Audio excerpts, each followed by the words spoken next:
In this episode of Serial Napper, I discuss the sensitive topic of suicide. I want to emphasize that the content may be triggering for some listeners. If you or someone you know is struggling with thoughts of suicide, I strongly encourage you to seek help immediately. National helplines such as the National Suicide Prevention Lifeline at 1-800-273-TALK or the crisis text line usable by texting HELLO to 741-741 are available 24/7. Remember, you are not alone, and there is support available. Listener discretion is advised.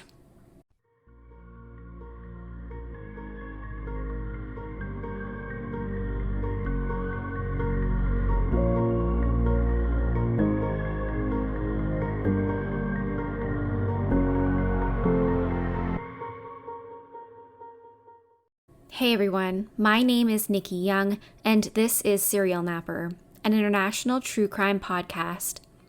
I'm back with another true crime story to lull you to sleep or perhaps to give you nightmares. You can find just about anything that you need online. It's one of the wonderful and terrifying things about the internet. Whatever you need, you can likely procure it. But what if what you were looking for was help? Someone to talk to during your darkest moments. Could you find it online? Sure, resources like the ones that I mentioned at the beginning of the episode are available. But in the darker corners of the internet, you might find more than you bargained for. There are disturbed and evil individuals online and waiting, ready to take advantage of society's most vulnerable people, those suffering through mental illness. Offering them a solution that at the time they think they might need, but it's all for their own sick and twisted enjoyment. Tonight I'm talking about one of those evil monsters, a 57-year-old Canadian man named Kenneth Law. He now stands accused and charged with 14 counts of second-degree murder for his plot to sell poison through the mail to individuals contemplating taking their own life. He may be linked to as many as over 100 deaths through his suicide by mail scheme. If he's found guilty, he will go down as one of the worst mass murderers in Canadian history, but nothing will take away the agonizing pain he has inflicted on the hundreds of family members of his victims. So let's jump right in. Now more than ever, with the holidays over and the new year on the horizon, it's important for us to talk about suicide and mental health, because speaking about it, it makes it less taboo. And if it's less taboo, then more people can feel comfortable talking about how they're actually feeling. According to the World Health Organization, more than 700,000 people worldwide die due to suicide every year. That's around 2,000 people every day. The numbers for those who have attempted suicide but didn't succeed are far greater. Sadly, many of those who did die by suicide did so impulsively while they were going through something really difficult in their life, like a death, a loss of a job, a breakdown of a marriage. Most didn't really want to die. They just wanted the pain to stop. But once they've taken the action to end their life, it might be too late to go back and change their mind. They're trapped with the permanent consequences of their choices, which is why prevention is key. Knowing the warning signs, what to look for, how to help someone in a crisis, and finding the gaps where support is lacking, all are important to saving lives. But not everyone feels that way. Just like there are people who feel as if there is no other option than to take their own life, there are also people who support their decision to do so, encourage it even. Since the beginning of the internet, there have been communities solely dedicated to assisting people around the world with ending their lives. For obvious reasons, I'm not going to name any of them here, but take my word for it, they exist if you go looking for them. Now, these forums, these websites, they throw up certain conditions that you have to agree to, like confirming that you are over 18 years old, and rules like agreeing that you will not encourage other users to take their life or promote specific suicide methods. These terms are more so for the protection of the creators of these sites, not to actually have a safe space for its users. Because if you look through the posts on these forums, you'll see that it's really easy to get around these rules simply by using acronyms and nicknames to write what you want to say. One of the more popular versions of these forums boasts more than 40,000 members from all around the world who self-identify as people who are struggling with suicidal ideations. It contains more than 2 million messages posted by people who are looking for advice, support, someone to talk to. Amongst these messages, there are also multiple posts about a suicide kit available by mail. The BBC did an investigation on this forum earlier this year, and some of the things that they uncovered are shocking. One photo posted by a child showed a package that had been delivered to their door, allegedly containing a suicide kit, poison that they had purchased from an online supplier that they planned to use to take their own life. The caption of this post read, quote, "It arrived while I was at school. I called my mom and told her not to open it. I'm going to use it today." The kit had been shipped from the post office located at a Shoppers Drug Mart in Mississauga, Ontario, far, far away, out of sight, out of mind. The sender? A 57-year-old man named Kenneth Law, who lived alone in a split-level townhouse. Recently, he had worked as a cook in the kitchen of the Fairmont Royal York, a prestigious hotel known worldwide for its history and luxurious stays. But he wasn't very good at it. The running joke was he couldn't even make tomato sauce, and according to one former coworker, it was a well-known fact that the hotel, they wanted to let him go once his 3-month probation period was over. Unfortunately, he would put up a fuss, citing ageism as a reason that the hotel was discriminating against him, as if he wasn't terrible at his job. Ultimately, they would keep him on staff, but they would try to shuffle him around to different jobs that didn't have him messing up the food for really important guests. It was all sort of working out until 2020, when COVID struck and the world, it shut down, including the kitchen at the Royal York. Kenneth was now out of a job, and he desperately needed money. He was drowning in more than $134,000 in debt, and he was forced to declare bankruptcy. He needed a way to bring in more money, and he found it when he encountered these online suicide forums. He saw a business opportunity. The users who were posting on these forums, they were looking for quick and painless ways to take their own lives. And Kenneth, he knew of a method that was both attainable and technically legal, a substance called sodium nitrate, which is a type of salt that is often used to preserve deli meats. Think about cured foods. They use sodium nitrate, a substance which is commonly found in restaurants, and it's widely available to purchase. Perhaps that is where he got the idea during his time working in the hotel kitchen. We don't know. When a person takes sodium nitrate in large doses, it can be lethal. For many years, euthanasia advocates have pointed to using sodium nitrate as a way to painlessly die. When it's taken in lethal quantities, it basically suffocates the person from the inside out by preventing red blood cells from delivering oxygen to the rest of the body. Whether or not taking sodium nitrate is actually a painless way to die is highly debatable, because many of those who have attempted it have succeeded in their goal. But those who have survived reported experiencing severe stomach pains, nausea, and heart palpitations.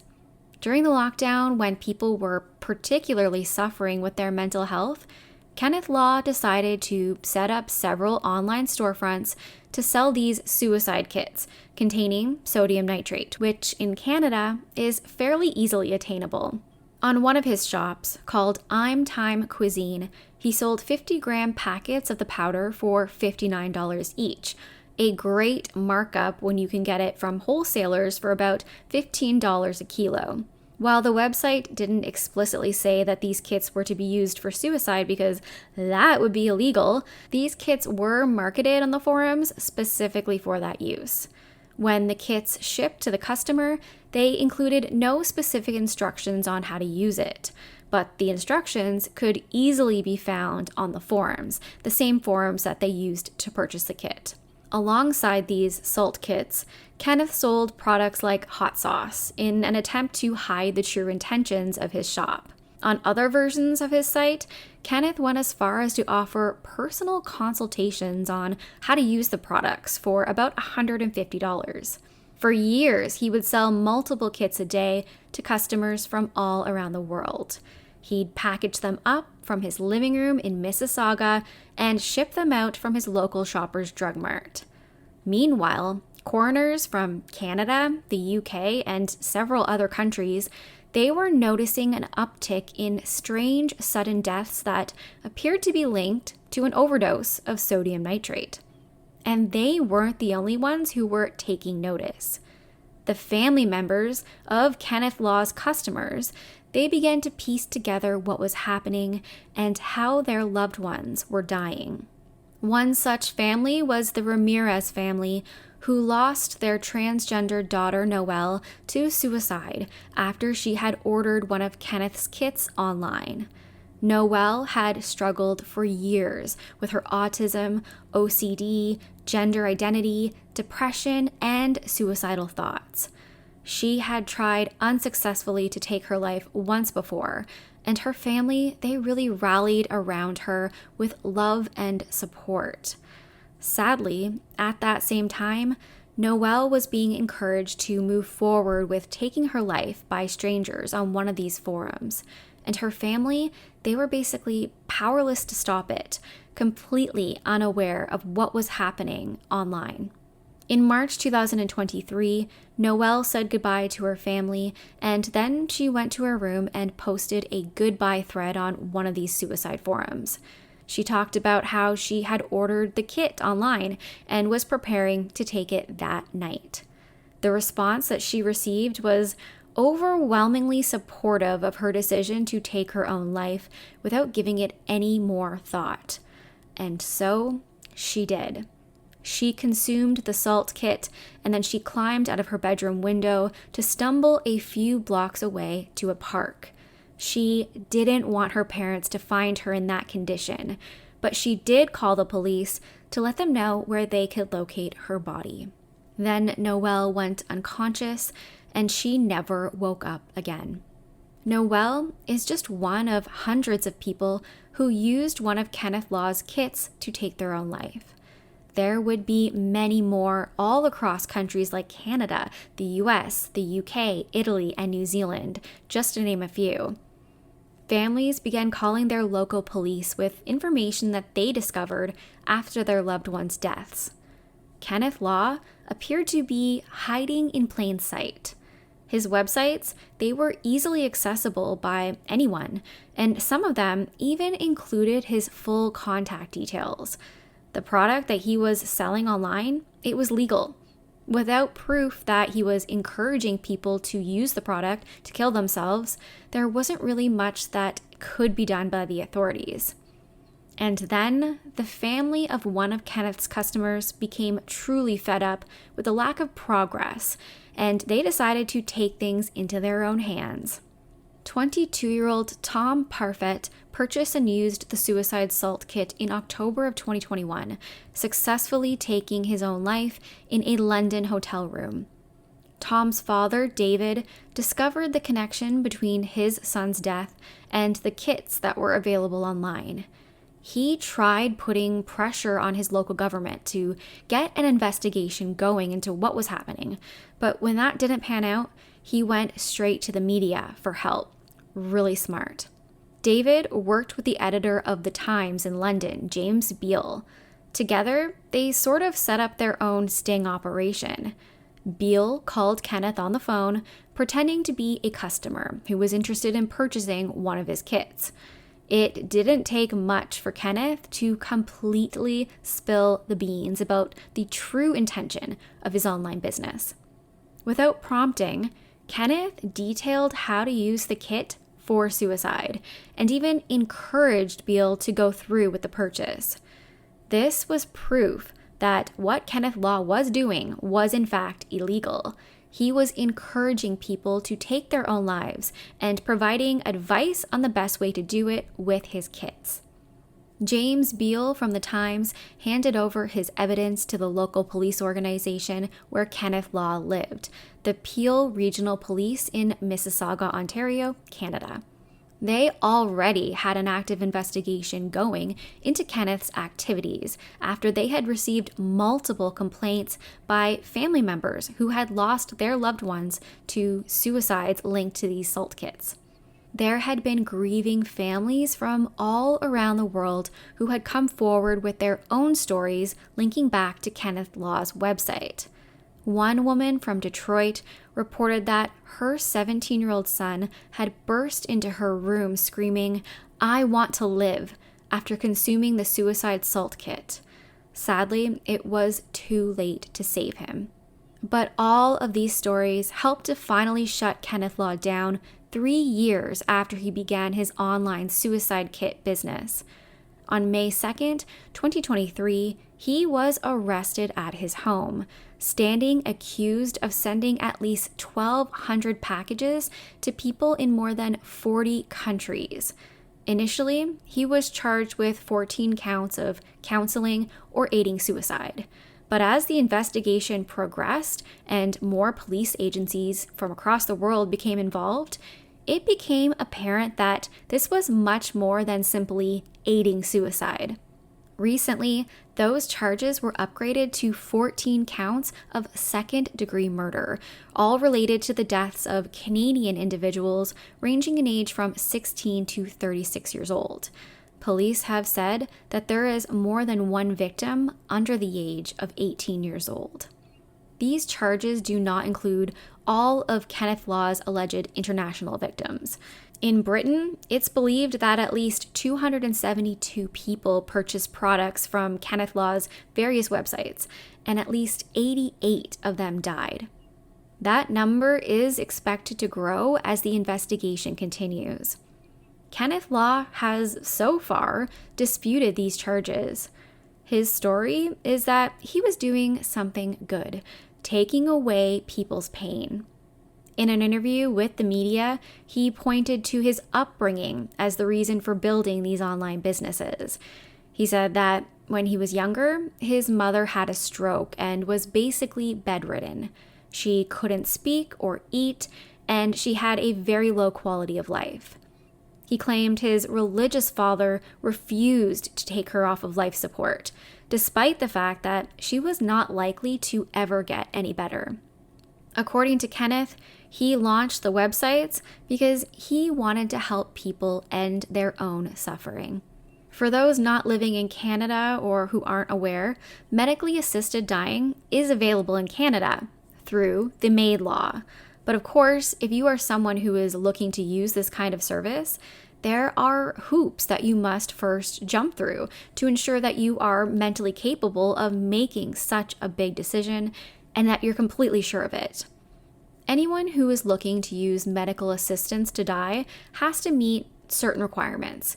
So the applicant has to be over 18 years old, have a grievous and irremediable medical condition, undergo 2 independent evaluations, and be able to give informed consent.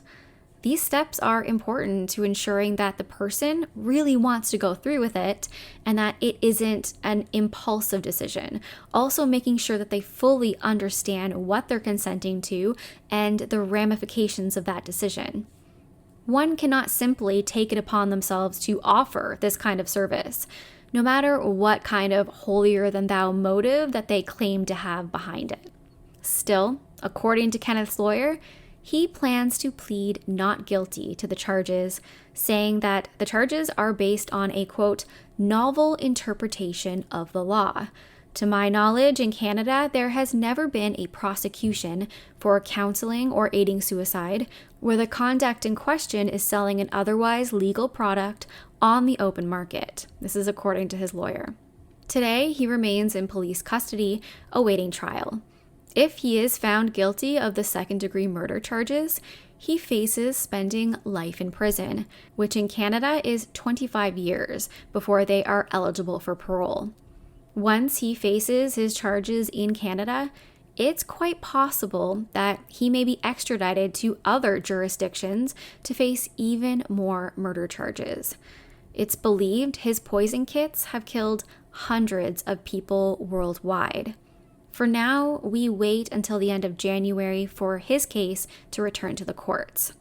Many people think that more needs to be done to stop these kinds of businesses from flourishing. There not only needs to be a crackdown on websites that sell these homemade suicide kits, but the forums themselves need to be taken down. These are not resources for people who are suffering from mental illness and needing someone to speak with.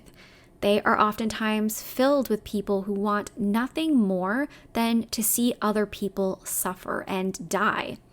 The problem is, in many countries like Canada, there is a serious lack of resources dedicated to mental health. In my experience, when someone finally has the strength to reach out, it can be difficult to get them the appropriate kind of help. Often we're prescribed antidepressants, and full disclaimer here, there is a purpose for antidepressants. I am a firm believer that if your doctor prescribes them to you, you should take them.